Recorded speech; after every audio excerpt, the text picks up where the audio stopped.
In the personal growth community, self-loathing based offenses are considered especially heinous. In YouTube City, the dedicated detectives who investigate these vicious atrocities are members of an elite squad known as the Self-Love Unit. These are their stories. Oh, we like to have fun, don't we? So, I wanted to make a video today to talk about something that is very straightforward in the self-help community, which is self-love.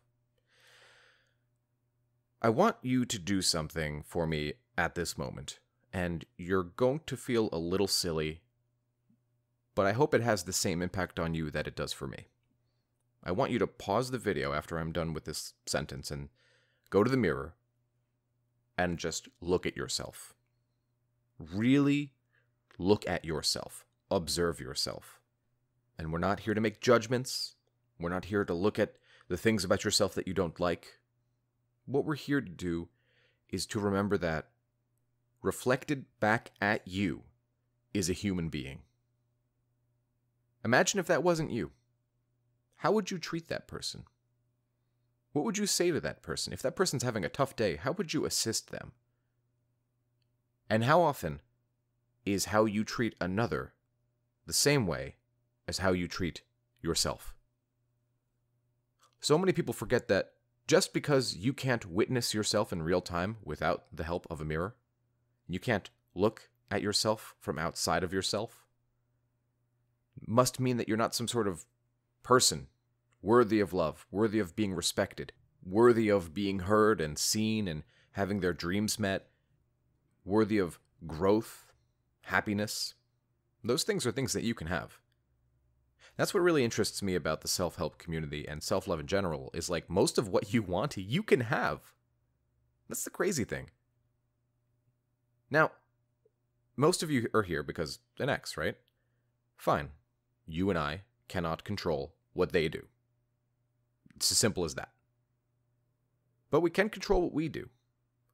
And there are many things that you wanted and that you needed and that you thought would make your life better that had nothing to do with romance. And I'm willing to bet that if you put an hour or two a day into yourself or whatever those wants and needs might be, well, I'm willing to bet you could have them. And that's kind of the crazy thing about self-help, is like it's so achievable. And what gets in the way of us achieving is the mental barriers that we put upon ourselves. And so that's why it's so important to go to the mirror and look at yourself and explain to yourself that you deserve whatever it is that you need and that you can have it if you put in the work to get it. It's as simple as that. It's a very simple system. Maybe you need to lose weight, and that's something that you need in order to feel good about yourself. You can do that. Maybe you want to pick up a new skill. You can do that. Maybe it's you want to overcome some anxiety. You can do that. If you're here listening to this video, that means you have access to the internet. You have access to an unlimited wealth of knowledge. And there are resources to help you. And you can do whatever it is that you need for yourself in order to love yourself. It starts within. So, look, the mirror thing for a lot of people, they're going to find it corny, right? I really want to explain why I think this is so important. And this came to me like a lightning strike yesterday. It's such a simple thing, I just can't believe I've never thought of it. If I'm walking down the street and I see somebody and they are falling, I'm going to rush over and say, "Oh my God, can I help you? Are you okay?" I showed that human basic kindness, basic decency. And then I think about myself in my more self-loathing days. I didn't show myself kindness or decency. I showed myself loathing, and I bogged that loathing down further with fulfilling every hedonistic desire and pleasure, and guess what that did? Well, that made me very unhappy, very overweight, very mentally unhealthy, and I had nothing to show for it. So it's funny, because how often do we treat ourselves as though someone we should be helping? And that's one of the rules for life from Jordan Peterson's book, is treat yourself like you're somebody responsible for helping. Because self-love is not always fulfilling every hedonistic desire or pleasure. In fact, that's usually the opposite. That doesn't mean don't treat yourself once in a while, right? There's balance to everything.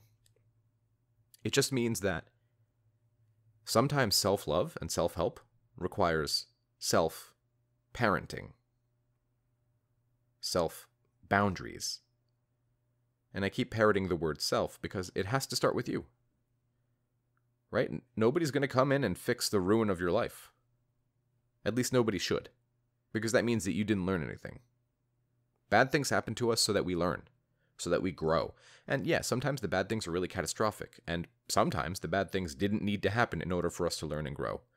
But sometimes they did. Sometimes it's the most important thing that can happen to us. I mean, the amount of times in my coaching that I've heard, you know, the breakup was actually probably a pretty good thing for me. I needed this. I needed that kick in my complacency to get up and do what needed to be done. And I don't think I would have done it without the breakup. And that's mind-blowing to me to think about. It's like I needed this really negative thing to happen to me so that I could learn what needed to be done, because I don't know that I would have got up and done it myself. And that's not true for everybody, and I'm not applying that to everybody. But for many of you, and a surprising enough number to where I'm mentioning it in a video. So I think what's very important at this point is, guys, just leave yourself alone. Holy moly, some of you just beat the shit out of yourselves internally. And I think it's important to remember, do you do that to other people? No? Then why are you doing it to yourself? You are somebody capable of tremendous change. And look, I'm not going to sit here and be a hype man about it, right? You have to put in the work. It's not going to happen if you don't put in the work. And the cool part is, you get to define what the work is. You get to define the volume of the work. You get to define the difficulty of the work. And if you find yourself unable to stick with it, then you need to lower the bar a little more so that you can continue on your path to doing the work. If you find that you're constantly failing, you're setting the bar too high. Lower the bar a little bit. These changes must be incremental. Now, everybody looks for specifics. Well, what should I do? And often I'll parrot the most, frequently mentioned ones. The gym, working with a counselor, talking to some friends, getting your basic needs met. And maybe your needs are a bit more different and a bit more specific, but I can only make videos that mention blanket statements because there's so many of you and there's so many different situations, personalities, cultures, preferences. And so what I'll say is that you live with you every day. You can't get away from you. Wherever you go, there you are. So you know yourself better than I ever will.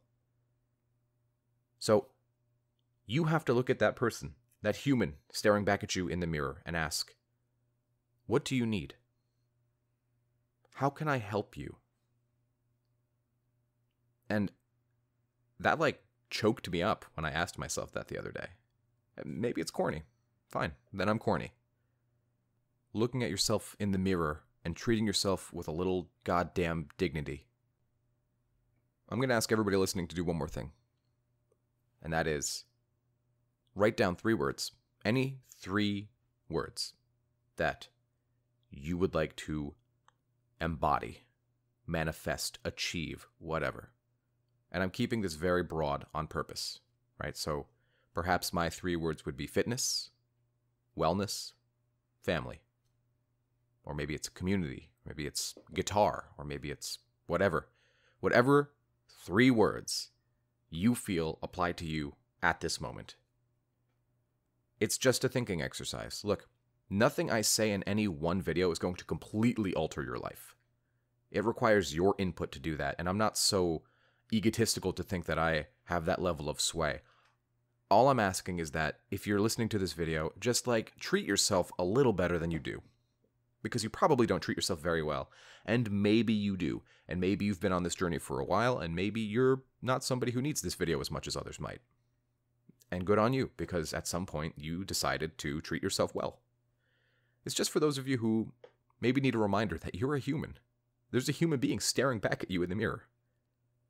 And if you wouldn't treat a stranger on the street like you treat yourself, what does that say? Because I think it says there's a little room for kindness. To others, yes, but don't forget yourself. I'll talk to you all next time.